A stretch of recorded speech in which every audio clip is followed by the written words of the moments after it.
I am Pooja from AIIMS Delhi and welcome to AIIMS हेल्वा।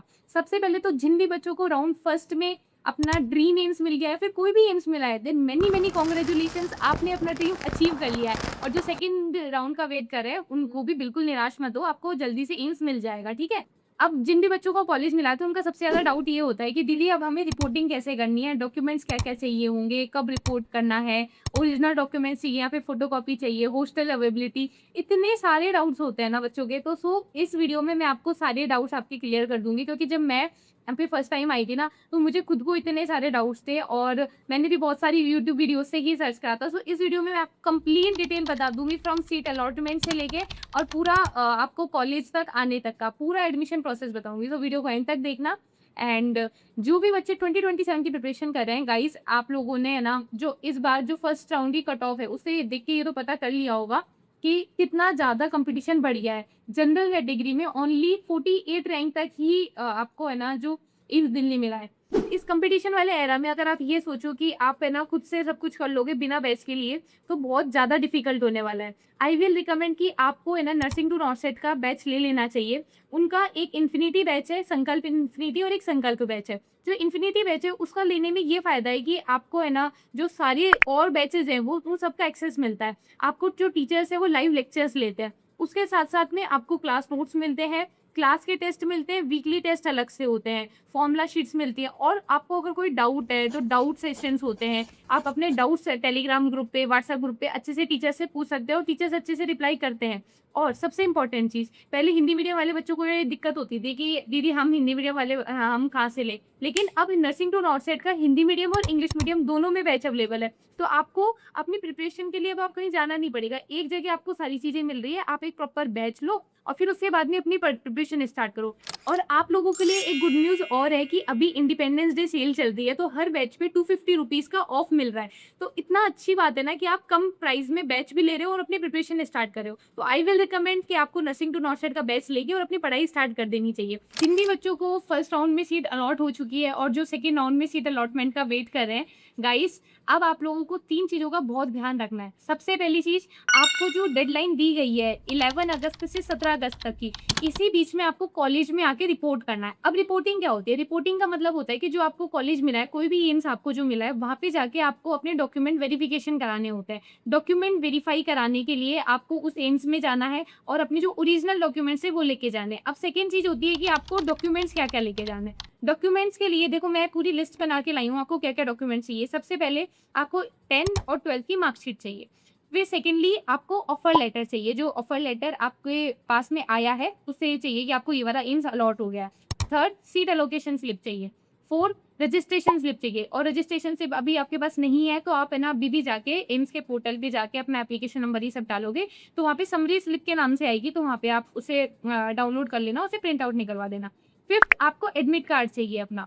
Sixth, आपको है ना जो ईडब्ल्यूएस कैटेगरी वाले बच्चे हैं, ओबीसी वाले, एसटी वाले और एससी वाले, आपको अपना कैटेगरी सर्टिफिकेट वहाँ पे लेके जाना है। और ये जो सारी चीज़ें मैंने आपको बताई है ना, ये सारी चीज़ें आपको ओरिजिनल लेके जानी है और उसके साथ-साथ में आपको फ़ोटोकॉपी लेके जानी है, और जो फ़ोटोकॉपी होगी उसमें अपना साइन होगा। तो ये दोनों चीज़ें, फ़ोटोकॉपी और ओरिजिनल डॉक्यूमेंट, ये दोनों चीज़ें है ना आपकी इंस में जाके आपको जमा करानी है वहाँ पे, और ये वहाँ पे फिर जमा हो जाएगी। अब इससे आपको ये चीज़ ध्यान रखनी है कि जो ओरिजिनल डॉक्यूमेंट है ना वही इंस एक्सेप्ट करता है। अगर आप ओरिजिनल डॉक्यूमेंट नहीं लेके जा रहे हो, तो फिर आपको 1 लाख की डीडी बनवा के लेके आनी होगी। अब डीडी क्या होती है? डीडी आप जब बैंक में लेके जाओगे, तो बैंक में है ना जो आपको बोलना होगा कि इंस के नाम की हमें डीडी बनवानी है, तो वो 1 लाख रुपए की डीडी बना के देंगे आपको, और वो आपको इंस में आके जमा करानी होगी। विदिन 1 वीक के अंदर फिर आपको दोबारा से इंस में आके जो अपने ओरिजिनल डॉक्यूमेंट्स हैं, उन्हें जमा कराना होगा। अगर आप ऐसा नहीं करते हो, तो जो आपने डीडी इंस में जमा कराई थी 1 लाख की, वो भी आपके पास से चले जाएँगे, और उसके साथ-साथ में आप जो काउंसलिंग है, फर्स्ट राउंड और सेकंड राउंड, उससे दोनों से बाहर हो जाओगे।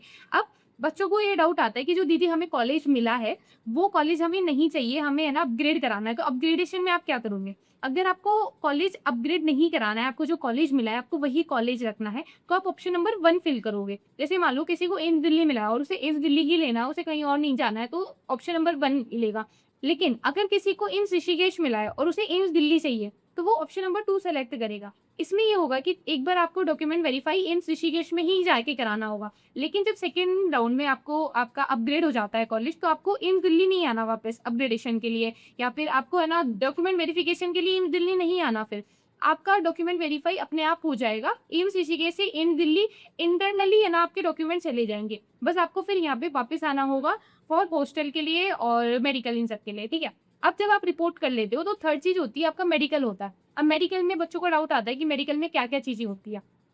मेडिकल में बहुत आसान-आसान सी चीज़ें होती हैं, डरने वाली बात नहीं है। आपका हाइट वेट चेक किया जाता है, आप मेडिकली फिट हो, आपको कोई ऐसे डिज़ीज़ तो नहीं है, वो सारी चीज़ें देखी जाती है। आपकी आई साइट मेज़र की जाती है, आप कलर ब्लाइंड हो कि नहीं हो, वो मेज़र किया जाता है। आपका बीपी, शुगर ये सब लिया जाता है, और आप फीमेल हैं इसलिए आपका मेंस्ट्रुअल साइकिल देखा जाता है कि आपकी प्रॉपर 1 मंथ की साइकिल है कि नहीं। बस ये सारी चीज़ें होती हैं, और डरने वाली बात नहीं है। अगर किसी के स्पेक्स लग रहा है, तो मेरे खुद के स्पेक्स लग रहा है, लेकिन वो बस नंबर चेक करते हैं और ये देखते हैं कि आप फिट हो कि नहीं। आप जो यहाँ पे स्टूडेंट बनने वाले हो यहाँ के, आप आगे चल के नर्सिंग ऑफिसर्स बनोगे, तो आप फिट हो कि नहीं, फिजिकली फिट हो कि नहीं, मेंटली फिट हो कि नहीं, बस ये देखा जाता है, ठीक है? तो मेडिकल बहुत आसान होता है। तो सबसे पहले रिपोर्टिंग होती है, फिर मेडिकल हो जाता है।